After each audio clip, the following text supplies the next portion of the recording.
بسم اللہ الرحمن الرحیم نحمده ونصلی علی رسولہ الکریم اما بعد۔ آج ایک بار پھر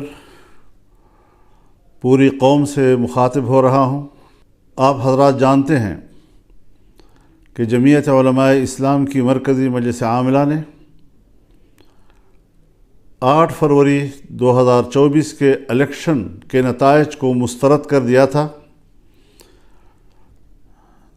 2018 کے الیکشن میں جو عوام کی حق رائے دہی پہ ڈاکہ ڈالا گیا تھا، 2024 میں ایک بار پھر عوام کی حق رائے دہی پر شبخون مارا گیا ہے۔ ہم نے فیصلہ کیا تھا کہ ہم اس الیکشن کے نتائج کو تسلیم نہیں کریں گے اور ان کے نتائج کو مسترد کرتے ہیں۔ یہ عوام کی نمائندہ کم اور اسٹیبلشمنٹ کی نمائندہ زیادہ ہے۔ ہمیں عوام کی طرف جانا ہوگا، عوام کو اعتماد میں لینا ہوگا تاکہ وہ اپنے ووٹ کے حق کے لیے متحد ہو سکیں، ان کی صفوں میں وحدت آ سکے اور وہ اس قابل ہو سکیں کہ وہ اپنے ووٹ کو تحفظ دے سکیں اور اپنے حق رائے دہی اس کو محفوظ کر سکے۔ یہ ایک واضح موقف ہے ہمارا اور اس موقف کی طرف ہم نے آگے بڑھنے کا فیصلہ کیا ہے۔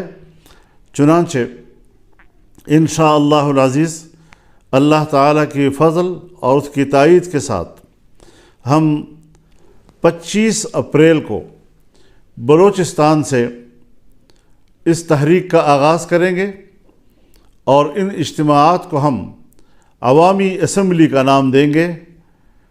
25 اپریل کو بلوچستان میں پشین کے مقام پر بہت بڑا جلسہ کیا جائے گا جس میں بلوچستان کے عوام شریک ہوں گے۔ اسی طریقے سے 2 مئی کو کراچی میں بہت بڑا عوامی اسمبلی کا انعقاد ہوگا اور سندھ کے عوام اس میں شریک ہوں گے۔ ہماری تیسری عوامی اسمبلی پشاور میں ہوگی اور 9 مئی کو اس کا انعقاد ہوگا جس میں صوبہ خیبر پختونخوا کے تمام لوگوں کو دعوت دی جائے گی اور اس عوامی اسمبلی میں وہ شرکت کریں گے۔ اس کے بعد ہم لاہور کے لیے تاریخ کا تعین کریں گے جہاں پر پورے ملک کو اس میں شمولیت کی اور شرکت کی دعوت دی جائے گی اور ایک بہت بڑا ایک عوامی سیلاب وہ اپنی اسمبلی کا انعقاد کرے گا۔ ہم اس حوالے سے دوسری سیاسی جماعتوں سے بھی رابطہ کر رہے ہیں تاکہ عوام کی ایک متفقہ اور متحدہ صف وہ اس کو زندہ کیا جا سکے، اس کو منظم کیا جا سکے۔ تو اس حوالے سے ہم اس شیڈول کا اعلان کر رہے ہیں اور انشاءاللہ ہمارے کارکن، ہماری تنظیمیں، ہر صوبے کی اور ماتحت تنظیمیں ان کو کامیاب بنانے کے لیے فوراً حرکت میں آئیں گی۔ کیا مسئلہ ہے آخر کہ جہاں الیکشن کمیشن بے بس رہا ہے اور اس کو ایک نتیجہ بھی مرتب کرنے کی اجازت نہیں ہے اور اداروں کی طرف سے جو نتائج بھیجے جاتے ہیں، آج الیکشن کمیشن میں کوئی دم خم ہی نہیں رہ گیا ہے۔ ہماری سول بیوروکریسی اس میں تو جو مداخلت ہو رہی ہے اور جو ان کے آئینی اور قانونی اختیارات ہیں اس میں بھی خفیہ ادارے اور ایجنسیاں مداخلت کر رہی ہیں جس میں احتجاج کرنے کا کوئی دم خم ہی نہیں رہا ہے۔ پہلی مرتبہ آج ہائی کورٹ کے ججز نے یہ آواز بلند کی ہے کہ ہمارے معاملات میں بھی مداخلت کی جا رہی ہے، ہمیں دھونس اور دھمکیوں سے ڈرایا جا رہا ہے اور اس پریشر میں ہم لوگوں کو انصاف نہیں دے سکتے۔ اس حوالے سے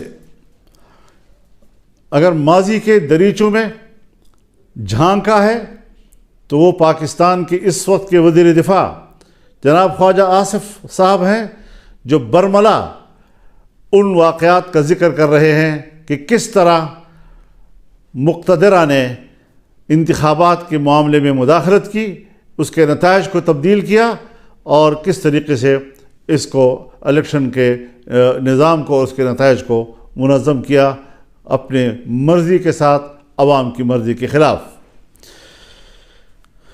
ظاہر ہے اس سارے صورتحال سے جمعیت علماء اسلام کے موقف کو تائید بھی مل رہی ہے اور تقویت بھی مل رہی ہے۔